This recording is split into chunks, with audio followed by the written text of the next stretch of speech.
Kali ini kita akan mencoba bagaimana caranya mengembalikan file yang terhapus dari sebuah media penyimpanan, entah itu hard disk, flash disk, atau memory card yang ada dalam Android atau HP. Bisa kita recovery dan bisa kita angkat kembali file-filenya. Ini berguna ketika kita salah menghapus secara permanen atau salah memformat hard disk atau flash disk kita. Jadi kita harus mengembalikan file tersebut karena mungkin itu filenya file penting atau file skripsi atau file laporan yang mungkin sebentar lagi akan dikumpulkan dan tidak ada waktu lagi untuk membuat ulang.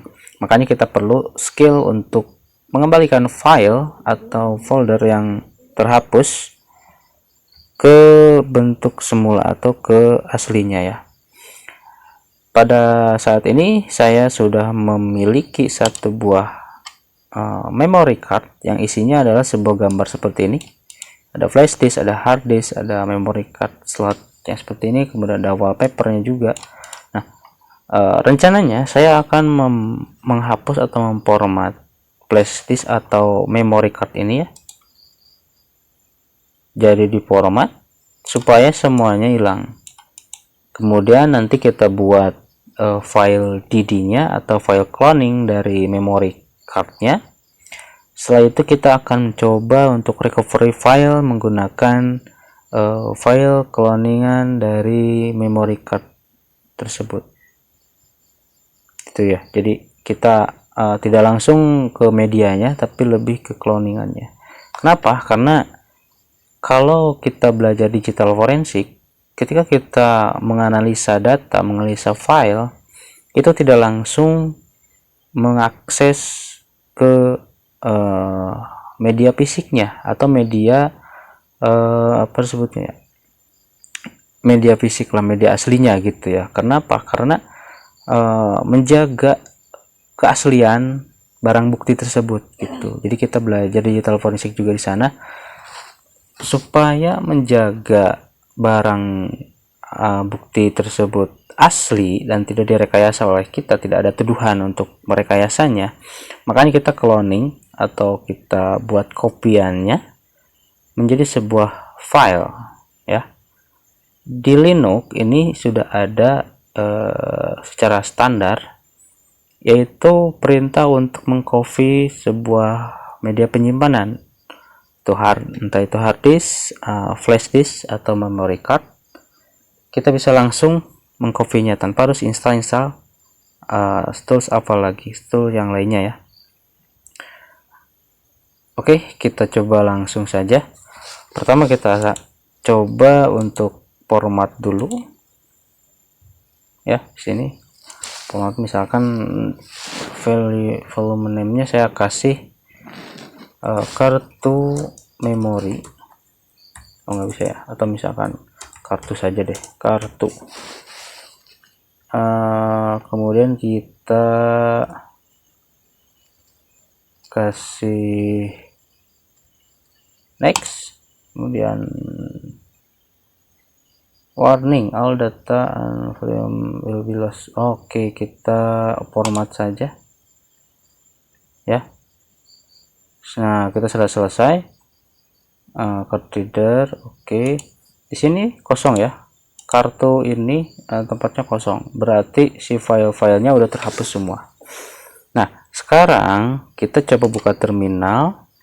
Kita harus mengcopy atau mengcloning si kartu memori ini ya.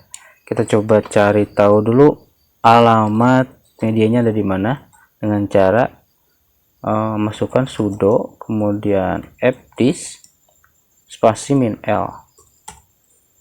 Nah, perintah Linux ini akan membalikan nilai atau informasi jalur atau media apa aja yang tertancap di komputer kita. Ketika enter, masukkan password. Nah, di sini sudah tertera ada beberapa device atau media penyimpanan yang masuk ya. Disk SDA 238 GB ini modelnya Midasport SSD. Ini adalah media penyimpanan saya yang dipakai OS Linux. Kemudian dibagi dua partisi, ada swap dan juga rootnya ya. Kemudian yang kedua ini ada media dep STB, ukurannya adalah 298,09 GB. Ini harddisk mereknya Toshiba. Nah, dibagi beberapa partisi juga ya. Oke, dan ini yang terakhir adalah disk dep MMCB LK0. Ini ukurannya itu 1,87 GB. Oke, di sini sudah ada ya. Ini target kita karena dep MMCBLK0 ini adalah sebuah kartu memori yang tadi saya sebut ukurannya itu 2 gigaan. Nah, berarti yang ini ya 2 GB, 1,87 GB atau setara dengan 2 GB. Makanya kita harus copy dulu yang ini, copy. Kemudian saya di sini sudah ada script atau perintah-perintahnya untuk mengcloningnya. Kalau untuk mengcloning flash disk atau memori, kita harus menggunakan perintah sudo.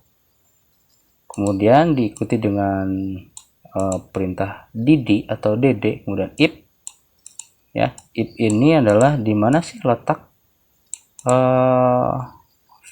media penyimpanan yang akan kita cloning atau kita copy, karena jadi menunjukkan di mana lokasinya. Kemudian ada off adalah outputnya mau disimpan kemana dan formatnya apa gitu kan, karena di sini kita contohkan formatnya adalah .dd. Nah, untuk BS ini sama dengan 512K atau 512 kilobyte ya. Oke, kita langsung coba praktekkan. Kita masuk ke terminal, jadi clear dulu.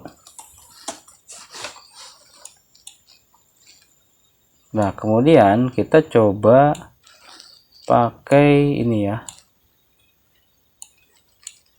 perintah untuk mengcopy itu sudo dd, kemudian if sama dengan, nah kita pastikan yang tadi ya,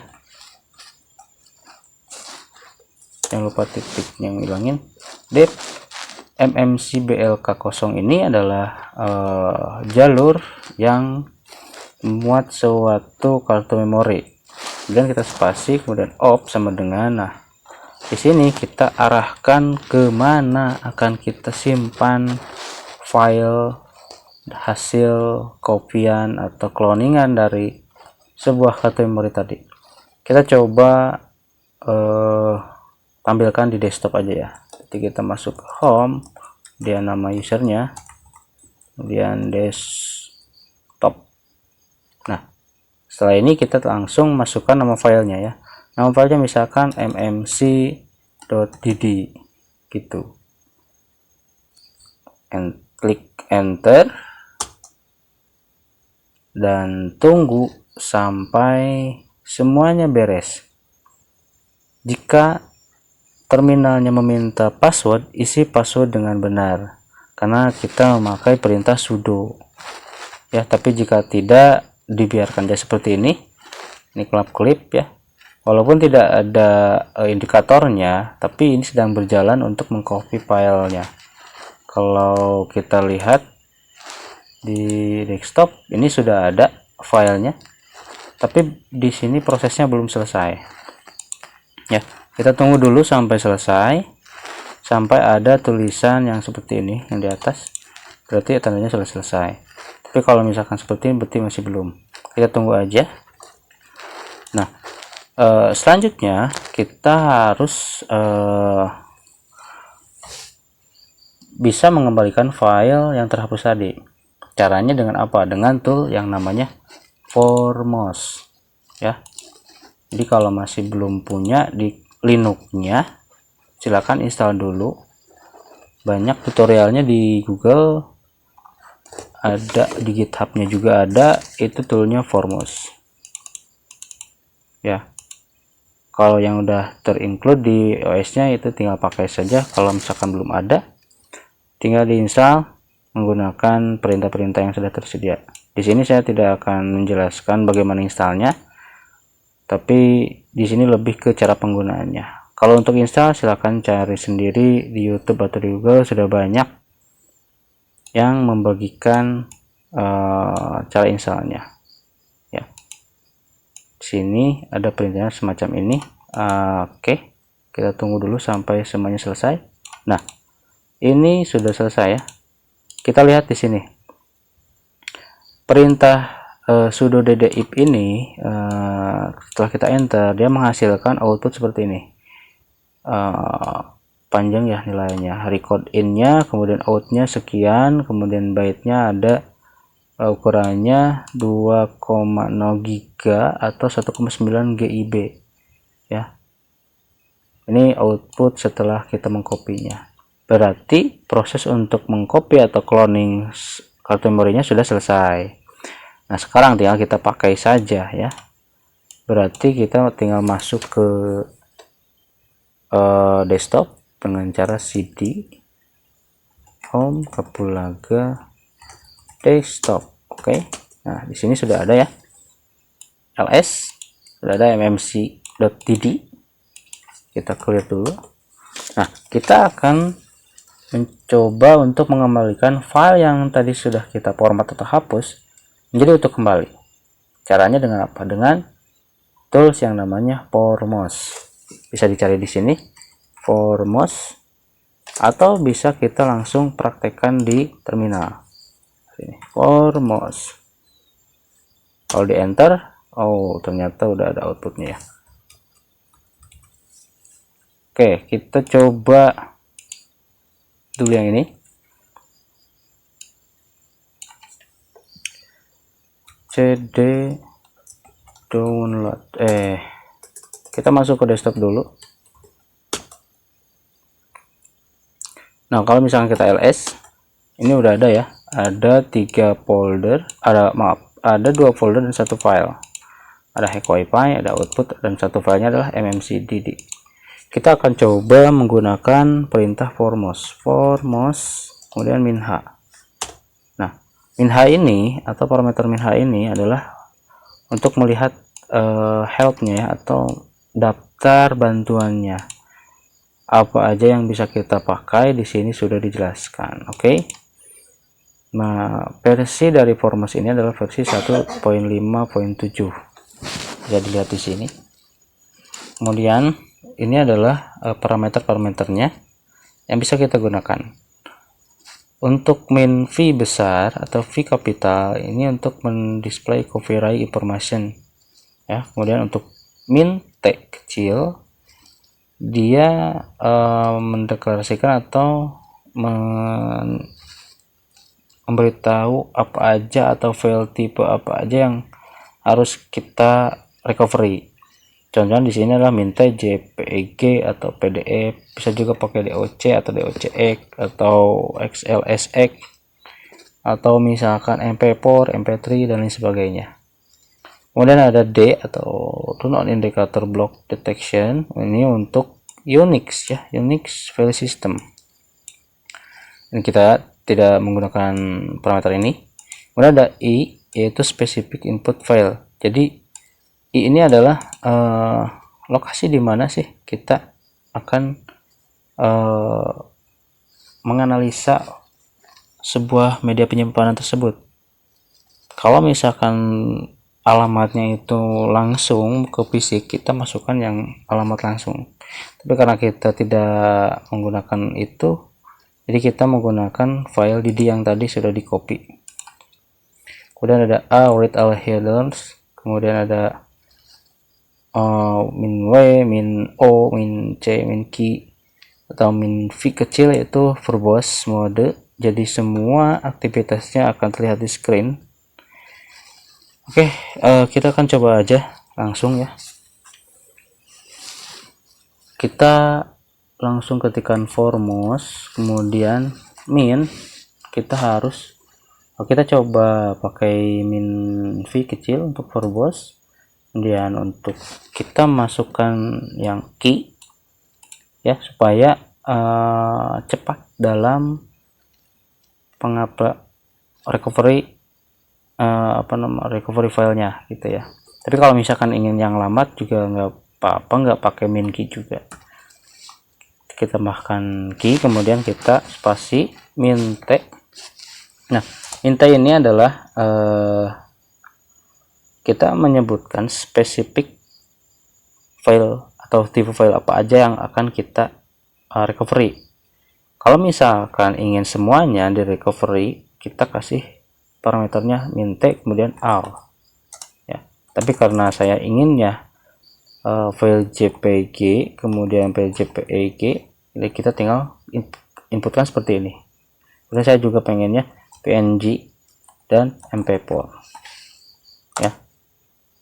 Nah, kemudian kita spasi setelah menginputkan jenis filenya, spasi kemudian min i. Min i ini adalah parameter untuk file ISO atau file DD yang mana yang akan kita gunakan atau kita analisa. Karena di sini saya menggunakannya file DD, yaitu kita kasih saja misalkan sesuaikan direktorinya ya. Di sini pakai desktop, berarti masuk ke home dulu, kemudian nama user, atau misalkan kita langsung aja ya mmc bisa. Oke, bisa ya, karena saya lokasinya sudah di desktop ya. Lokasinya sudah di desktop. Di sini juga sudah tertera bahwa di sini ada file dd, jadi kita bisa langsung i mmc.dd. Kalau misalkan filenya beda, bukan ada di desktop atau bukan tempat kita, terminal kita berada, berarti kita harus menyebutkan direktori urutannya, misalkan dari home, kemudian nama user, kemudian apalagi desktop, atau misalkan download dan seterusnya ya. Tapi karena saya menggunakannya secara langsung, jadi saya cobakan langsung saja.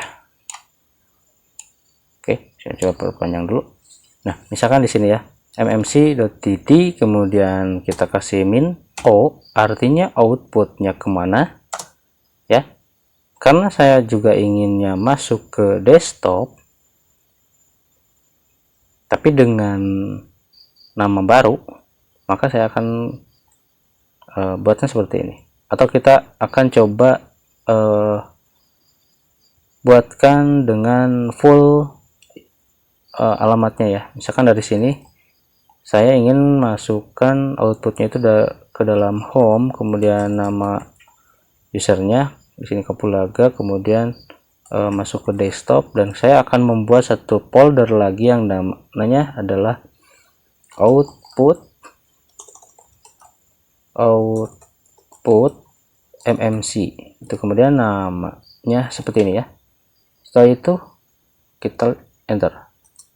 Nah, secara otomatis akan langsung scan ya, scan, kemudian akan dikeluarkan